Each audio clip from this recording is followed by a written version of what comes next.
Woo-wee, boys and girls. Been a little firewooding today. I'm all by my lonesome. And I wanted to go over something. I talked about wedges the other day. And all that kind of good jazz. I'll get back on the screen here momentarily. Trying to find one that needs a little lining up. I may not be able to find one in my bag. Yeah, I got one right here that's a little messed up. But I may have one behind my toolbox that's worse. Let's see here. That's my half one. Let me check it. Sorry, I shouldn't have started y'all yet, but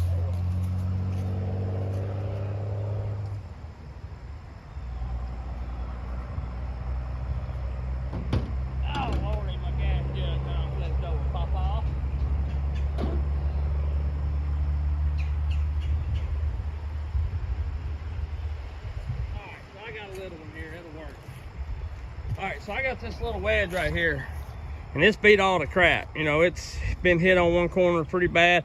It's one of the little 5.5, 6-inch wedges I was telling you that I use for smaller trees.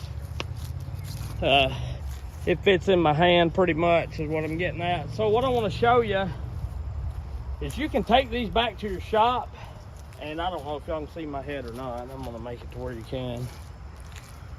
I've got to where I just about film everything live anymore. I don't do any edits, and I keep the camera, you know, with the back of the camera to me, and I can't see what I'm doing just because I think it makes a better picture. And two, I like being real. I don't like editing stuff. The way I look at it is if you want to speed through something, because some people like short videos and like getting right to the point, and I'm doing this for more entertainment purposes, more so than learning. Some of it's learning, don't get me wrong, or trying to show you some stuff that I do that I think makes it easier, and some people may not think it does. You know, I'm not saying that I've been cutting timber for 40 years and every way I do it's the right way, because it don't matter if you've been doing it for 40 years or if you've been doing it for 2 years. I've been cutting trees and wood and stuff longer than that. I've been doing it ever since I was a kid. But anyway, what I'm getting at is just because somebody said something that's been doing it a long time doesn't mean that's the right way. They may be doing it wrong for 40 years, you know what I'm saying? And it just is what it is.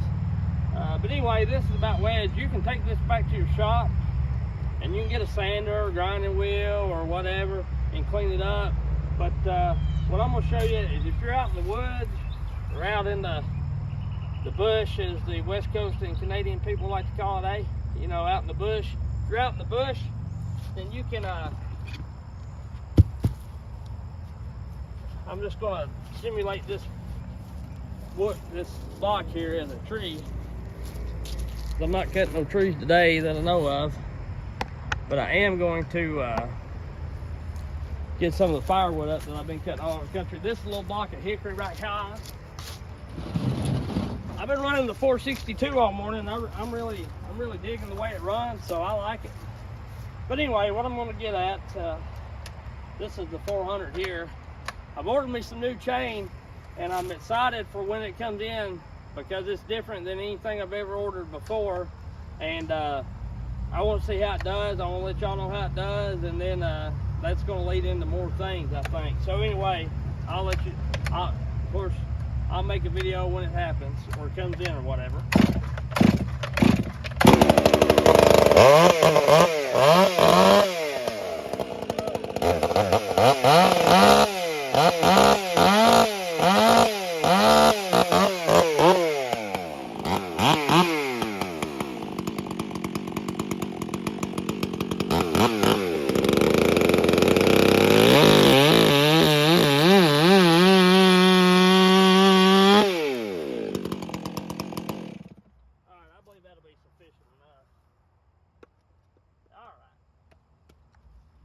You got to get it, you want it in there tight. It may not work.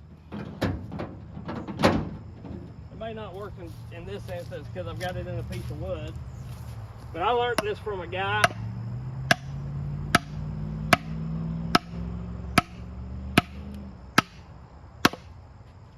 course, has been cutting timber longer than me. Or using wedges longer than me. And I think I about broke my piece of wood plumb in half. But maybe not. But anyway, if you're out in the bush and you're needing to clean your wedge up, you don't have to have a grinder or you don't have to do it with your axe. You don't have to do it, you know, with a sander or whatever. You can take your chainsaw and do them up. And the wedges are made of plastic, so it's not going to dull your blade.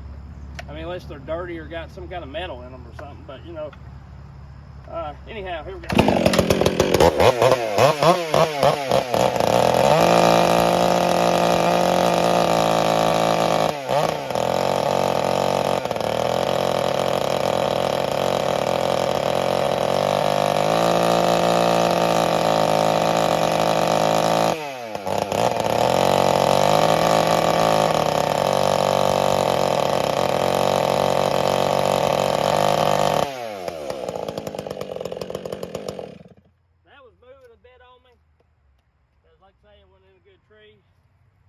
But anyway, take that saw and do it when you got it in a tree, and look how flat that's done got. I mean, you ain't gonna get no better than that. And really, if it hadn't started wobbling around, if I was in a tree that I was falling with the back weight sitting on it, everybody that's done this or wedged a tree over that's using wedges, unless the tree's starting to fall, once you sink a wedge in, when that to where that axe is bouncing back off of it, you ain't gonna move it with your hand. All the weight of that tree is on the wedge, you know. Especially if you just got one. So you take a 6,000 pound tree that's leaning back on this wedge, you're not gonna get it to move. So what I'm getting at is you can sit there and whittle on that thing as much as you want to. And even when you get it home in the vise, if you're really good with a saw, you can work on these ends a little bit, you know. It's not gonna be as precise, but what I'm saying is, for a quick fix out in the bush or in the woods or whatever, you can use your saw and get a wedge to looking fairly good, back to where you can hit it flat again and it's not all broke off on one corner. And you know, like say if I was to do that and it was bulged out here and I didn't want to take that much off, I drive it with this side up and then flatten it. And you can even do that as you're wedging the tree over, because I've wedged some trees over, they're really hard. And the wedge don't mushroom until I start driving that tree out. And before I get over, the wedge is so jacked up, it's hard to hit. So take that dude and trim it up a little bit, you know. Like I say, you're not gonna dull that blade. It's plastic, it's softer than wood is. So that's what I'm saying to you. And my chainsaw pants bag, a little backpack that my chainsaw pants come in, that's what I'm gonna start carrying all my extra wedges in. That way, if I want to, if I got a big tree, I can just pack them over in a bag instead of having to go get one or two or a couple at a time. So yee boys, that's what I'm gonna do. I know I didn't make a video last night. I don't think, maybe not even the night before, maybe just a short.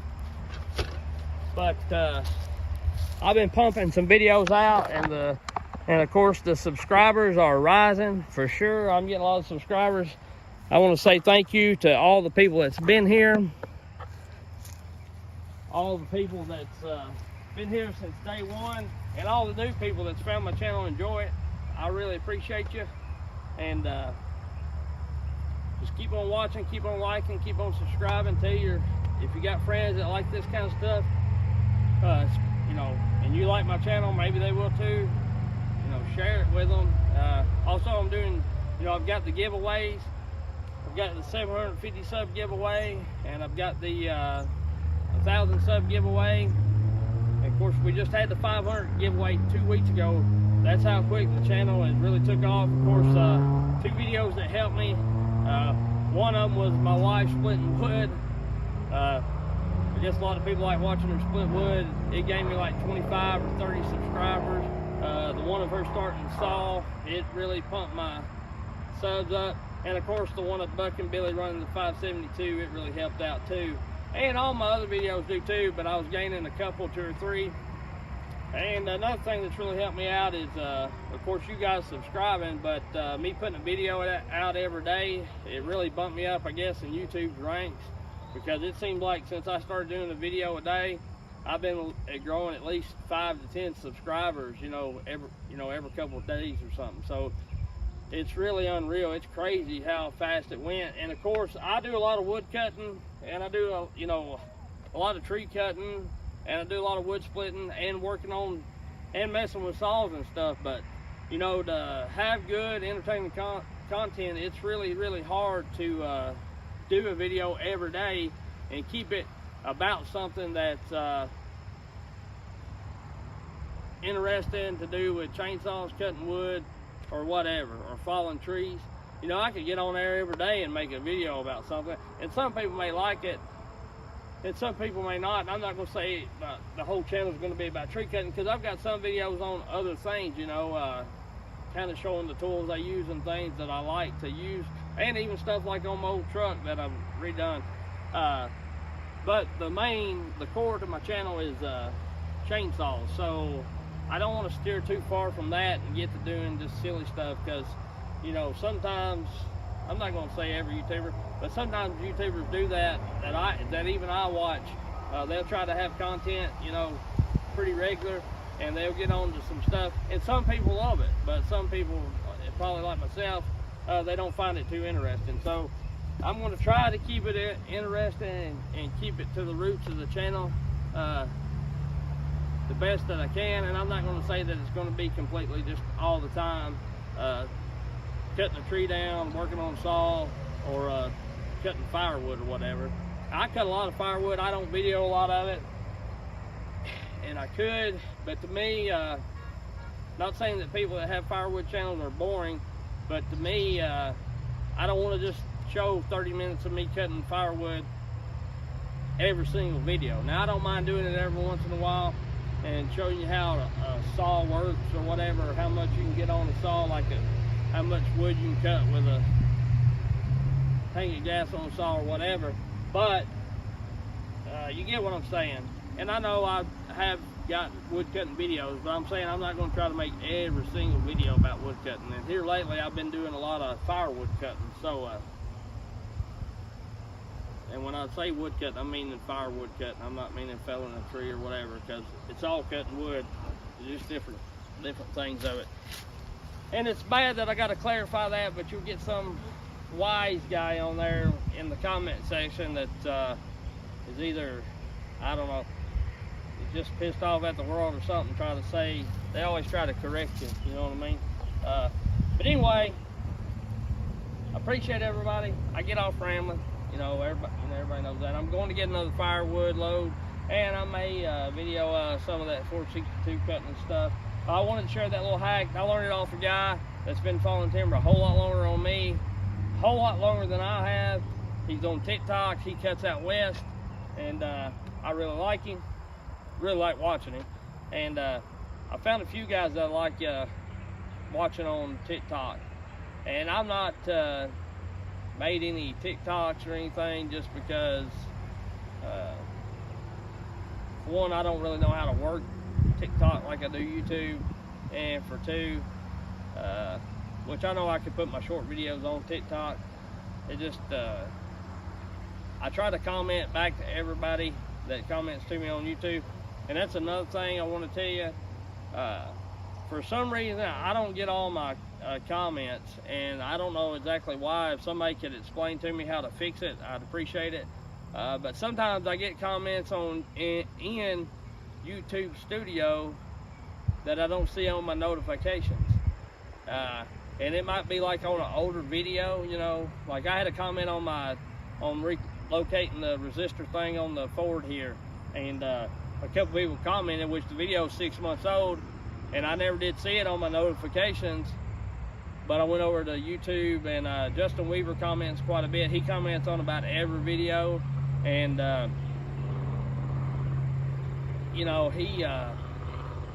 he had some comments over on YouTube Studio that I didn't see in notifications, and I think Cajun had some that I didn't see. So it's not that I'm not trying to get back to everybody's comment or trying to be rude to certain people. It's just sometimes I don't see them. And somebody could tell me how to get every one of my comments to come up on my notifications, I appreciate that. But and here's the deal, I only have YouTube Studio on my recording phone, and it don't have service on it, is what I'm saying. So I have to do everything on Wi-Fi, because I've got 2 different phones, one work phone, and I don't try to do YouTube stuff with my work phone. So I've got to come back and get on Wi-Fi to get on YouTube Studio and stuff like that with my recording phone. So I'm not on it all the time, is what I'm saying. I don't have it all the time and all that good stuff. So, but anyway, I'm not trying to be rude to you if I don't see your comments, and there's going to come a time that I feel like, and I hope it, and not to be rude, but I hope it gets that way, that I'm not going to be able to just sit down and write a lengthy comment back to everybody, and I hate that. But right now, it's about all I can do. I mean, it takes up quite a bit of my time, and I'm not saying that it's not worth it, replying back to every comment, which I enjoy doing that. But it does take a lot of time, and I'll do it when I get time. But what I'm saying is, if I don't get back to you just like that, don't think that I'm trying to ignore you. It's just I haven't seen it, or I haven't got it, or I just simply haven't had time to answer back. But I'll get back with you as quick as I can. I'm not trying to leave nobody out, is what I'm saying. So I appreciate it. We'll see y'all on the next one, and I hope that little tip helps you. A lot of people may already knew it, but I didn't until I seen that guy do it. So anyway, or I had never really thought about it. See ya. Have a good one.